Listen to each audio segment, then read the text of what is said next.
The first card you have for your past is the Five of Swords. Okay, horrible. No one likes this card. Horrible card. Really nasty, you know, trying to take what's not yours, jealousy, all that kind of thing. That's what this card's about. Walking away as well. So there's some kind of falling out here. And yeah, I'm seeing a group here. It's a small group. There are only 3 people on this card, and I think this was a small group. I don't know if this is around work. It might be. I'm getting that feeling. It doesn't have to be. I'm not 100% sure, but it does feel work related. Excuse me. Sorry about that. So yeah, it feels a little bit temporary to me. I don't know why. Yeah, I'm getting 1 foot in and 1 foot out. 1 foot in and 1 foot out. So it feels like you're on the outside and you're looking into this drama. And yeah, there's karma here as well. I don't like using that word usually, but you know, that's the only word I can think of to describe this. You know, because a lot of people use the word karma in terms of revenge, but it's actually about lessons. Some are easy, some are hard, but it's something you have to learn. Something that's happened, you haven't learned your lesson, and you have to go through something to learn that. So that's what that's about. And that's what I'm seeing here, because I think at one time it really feels like you were left to cope. You were left to cope on your own, by yourself. And I think some of the people in this group, it's like they could have helped you. They could have helped you with something. They could have stepped in, but they didn't do that. They didn't do anything.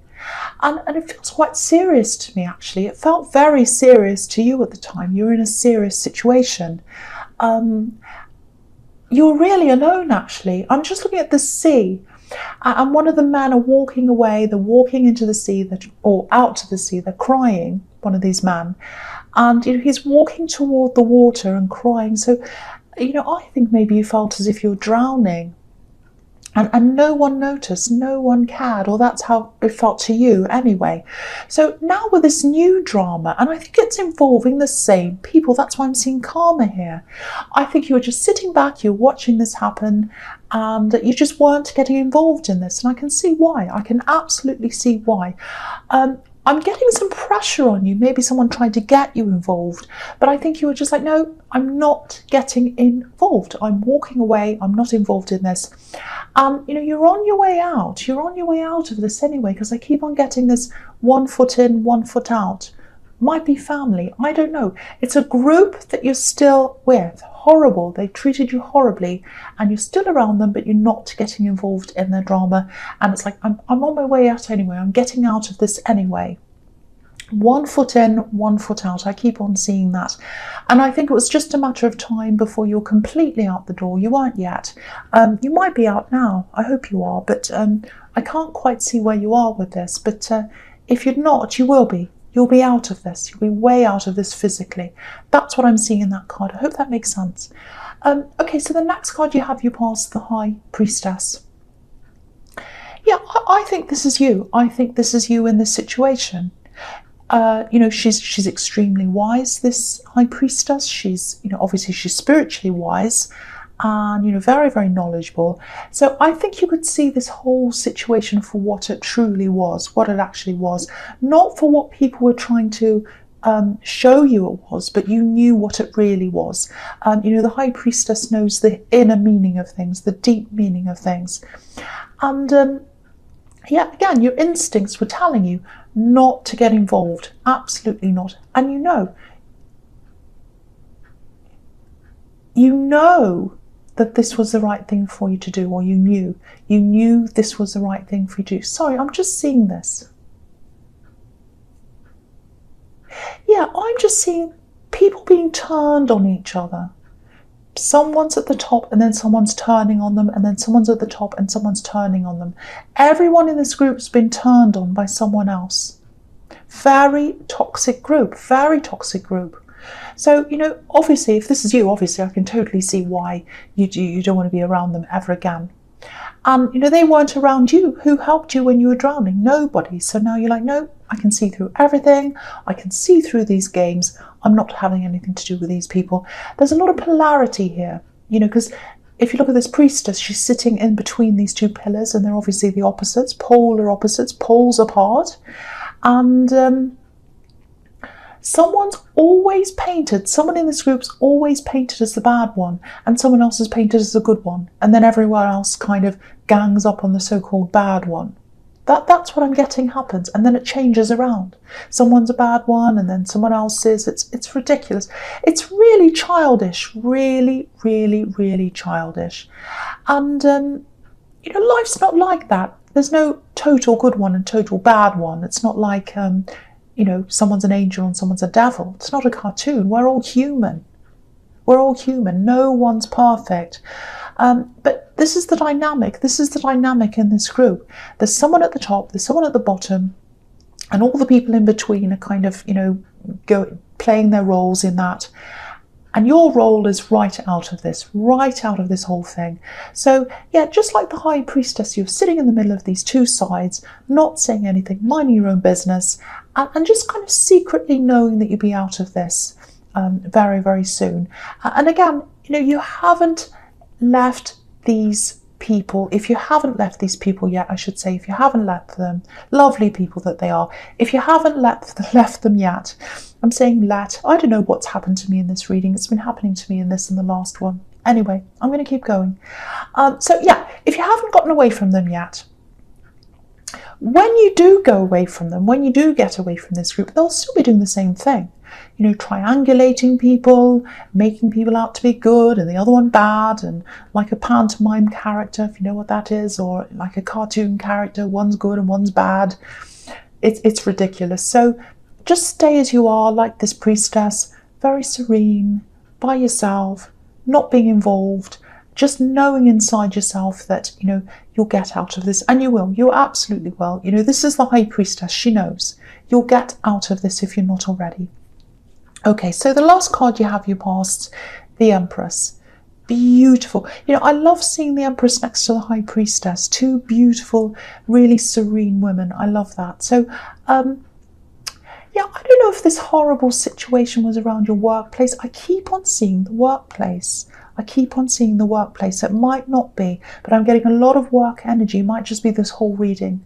That's work. So something's going to come about work a bit later on if it hasn't already, or this might be around work. Something work. I keep on seeing that. Anyway, but with the Empress, okay, it might be this. With this Empress, it might be that you were thinking about working from home. And, because the Empress loves her home. She loves being around her home. And because this is work, you might want to work from your home. And if you're dealing with these people and they're in the workplace, they drive anyone into their home. I mean, I'd be in my home 24 hours a day if I had to deal with these people. But anyway, with the way you were treated by these horrible people, you were standing back, you weren't helping them, but it's not like you turned into this horrible, uncaring person. You still care about people, but only for who deserves it, obviously. And, I think you've helped a lot of people in the past, and you've had to back off from doing that, I think, for your own well-being, because I think you've helped too much, actually, in your past. And you're like, no, I can't do that anymore. I'm losing parts of myself to these people. They don't appreciate me. They don't help me. So I'm going to think about myself. And, the Empress, she's self-nurturing, she's self-caring, but she's not selfish. So you give to those people who you think deserve it, but now, I think after everything that's happened to you, you really give mostly to yourself, and I'm really happy to see that.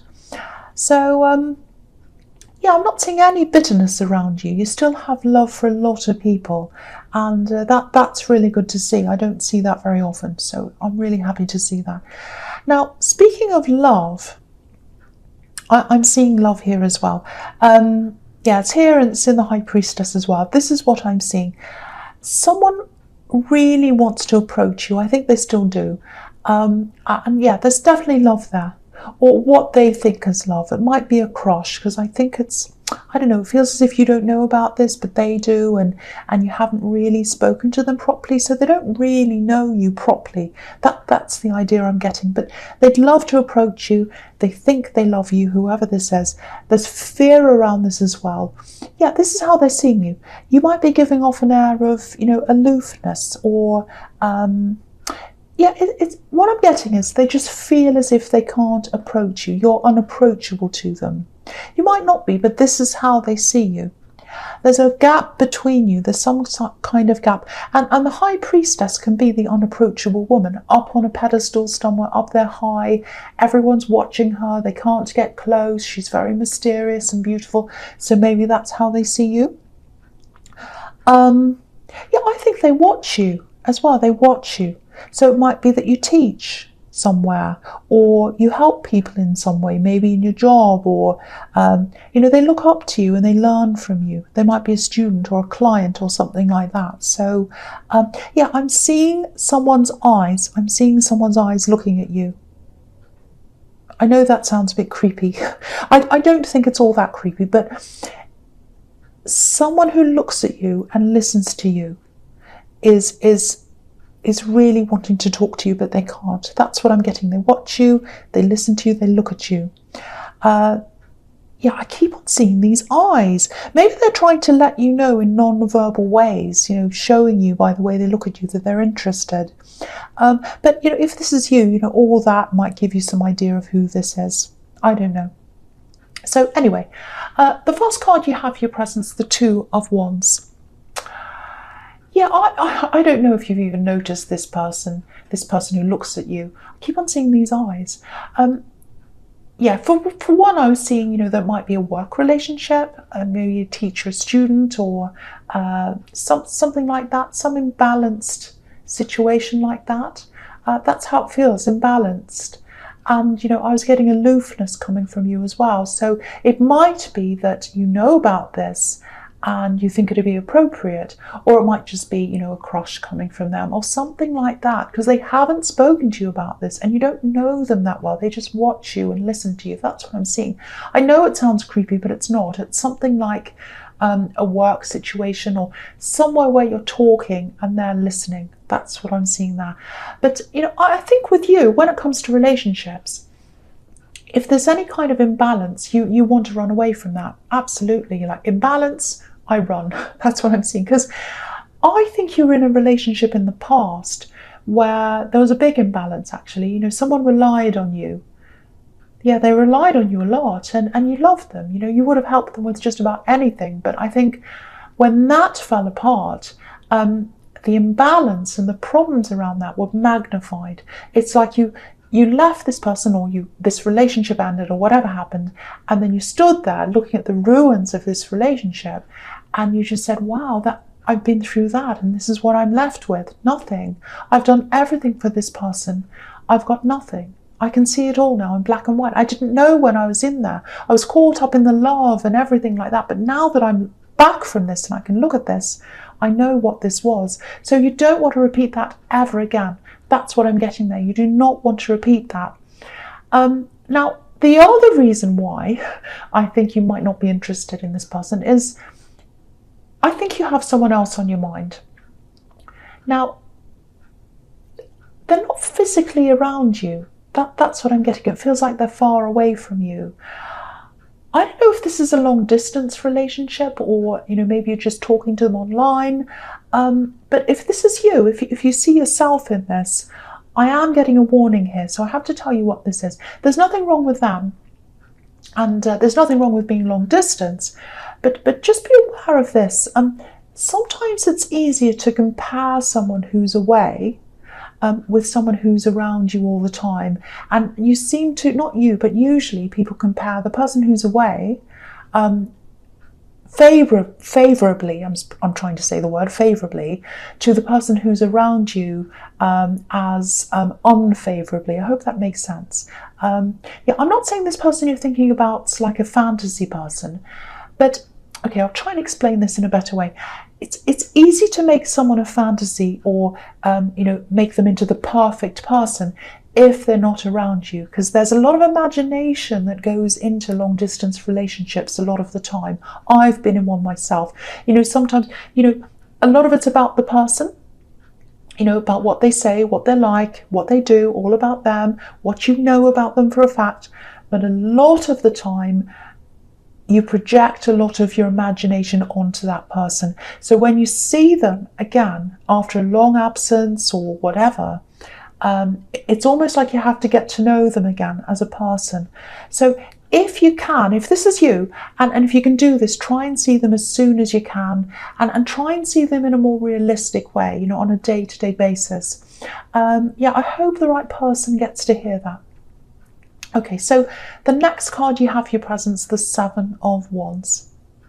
Okay, I'm getting more work here. There's a lot of work around this reading, but it's really more about relationships around work, people at work, not the actual work. So that's all in this reading. So it's all about that. Or some of it's about your work, but a lot of it's about relationships around work. Yeah, again, I'm seeing this. You're trying to get out of a work situation. You're trying to get out of a work situation. I think the start of the new year it's really pushing you. The idea of, right, it's a new year, new start. Now's the time. I'm going to really wrap this up. I'm going to really push this. So, yeah, what you ultimately want to do, this is what I'm seeing.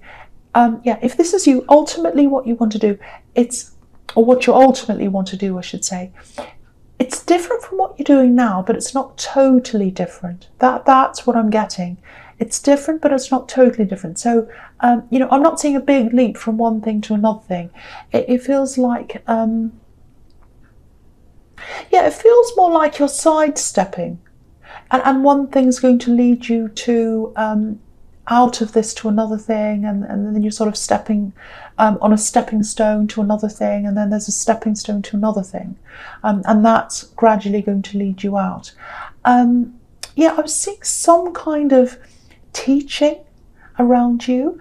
I think you're still going to be doing that, whatever that is. It doesn't have to be traditional teaching. It can be, you know, anything, consulting, lots and lots of different things.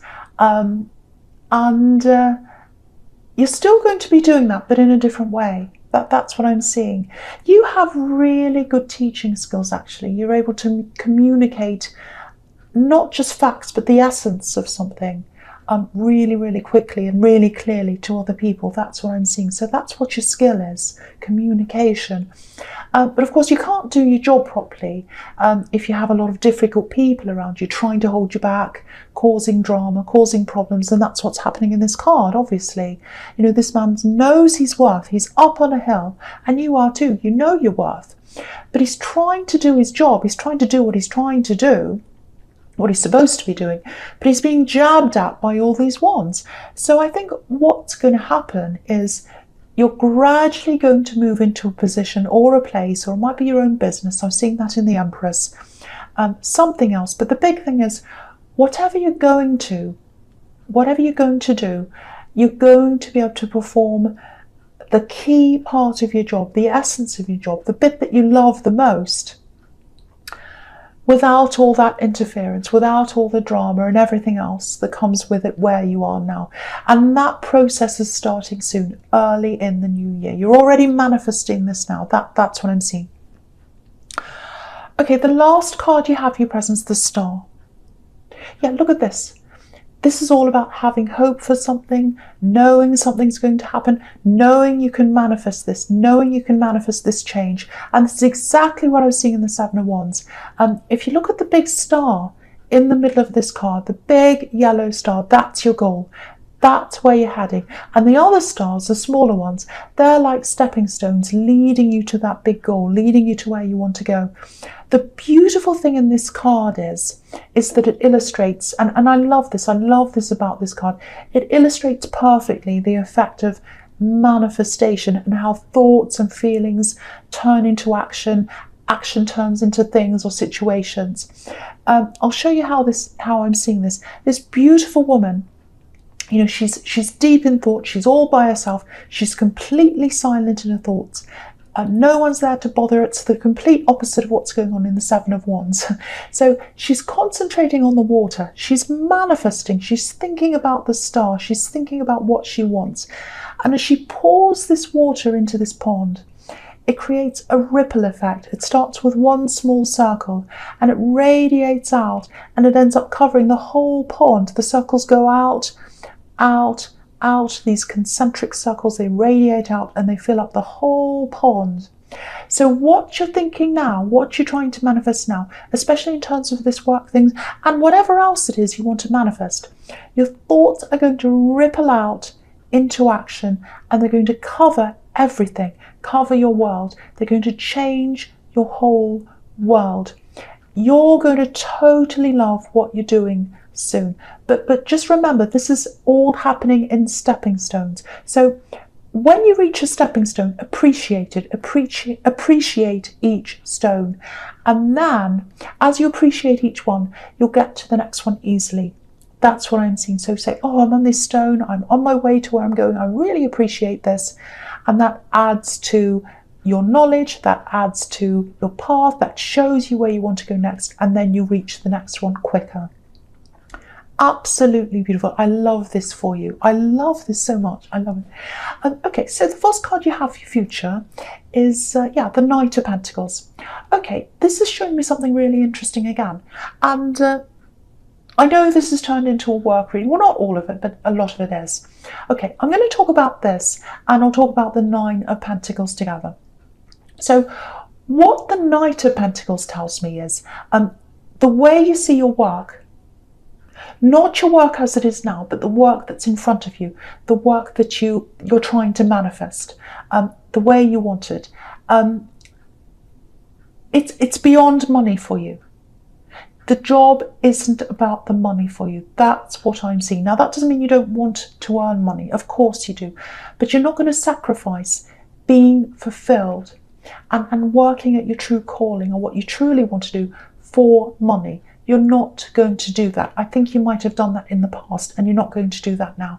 You're going to fulfill yourself with what you truly want to do. Because this Knight, if you look at this Knight, he's holding this coin out in front of him, but he's not looking right at the coin. He's looking over the coin. He's looking beyond the money. That's what you're doing. Now, I actually think when you're ultimately doing what you want to do, you'll probably be even better off financially. It's going to be a byproduct of doing what you want to do. Because I'm seeing a lot of different things here, actually. I'm seeing consulting, side businesses, all kinds of different things like that. And I think they're all going to add up for you financially. Lots of different little streams, all adding up to one. And if you look at the Star card again, it's really interesting. I'll put it up so you can see. Look at all these streams. So with one hand, she's pouring the water in. It's causing this ripple effect. With the other hand, she's pouring her water onto the earth, and it's causing all these different streams into earth. And earth represents your real life now, your reality. So look at all these streams, and I'm seeing them as streams of income that are coming in to you. And yeah, they're not going to feel like work to you. So you'll probably feel a bit like the woman in the Nine of Pentacles. You know, she's content, she's doing what she wants to do, and you'll probably be inspired to do even more work and make even more money, because it won't feel like work to you. And okay, I don't know if this is going to resonate or not, because it's quite specific, but it feels like, yeah, I've seen this before. It feels like your skills are in helping people again. Advising people, talking to people, helping people, conveying information to people, however that comes about, however that is. Again, it doesn't have to be traditional teaching. It can be some other kind of teaching. And yeah, that's all over this reading. So I'm really repeating myself. I thought I was coming up with something that was specific, but I've seen it before. So yeah, it's everywhere in this reading. So that shows me that that's true if I'm seeing it everywhere. But yeah, and obviously with the internet, it's much easier to start things in that way than, you know, having a building and whatever, you know, the old style of a business. So that might be what you're going to do, something that's based online. And, you know, something that's based around communication, I think. And I was seeing in the High Priestess, sorry, not in the High Priestess, in the Empress, that you might want to work from home. So the internet, working from home, that makes sense to me. So it might be that as well. But whatever you're heading into, it's definitely what you want. It's you. It is you. Just like this Nine of Pentacles, this woman, she's herself. She's content in herself. Okay, so I hope that makes sense. I jumbled that up a bit. I hope that makes sense to you. Okay, the last card you have for your future is the Ace of Wands. Yeah, this is action, pure action. So yeah, you're going to be working your way up each stepping stone with a purpose. You're going to do this, and you're going to do this with purpose. And I keep on seeing these. Yeah, I keep on seeing these stepping stones. You know, getting from one place to another. I keep on seeing that. So, and what that makes me think of is travel. Going from one place to another, getting there. I'm just looking at these. You know, when you're on a plane and you see the in-flight magazine and you look at the back, and there's a map of the world, and you've got this one little dot leading to another one, leading to another one, all over the world, and it's like where we fly from here to here to here to here, and that's what I'm seeing with these stepping stones. So it might be that you know you're flying to another country. It might not be. It might be flying.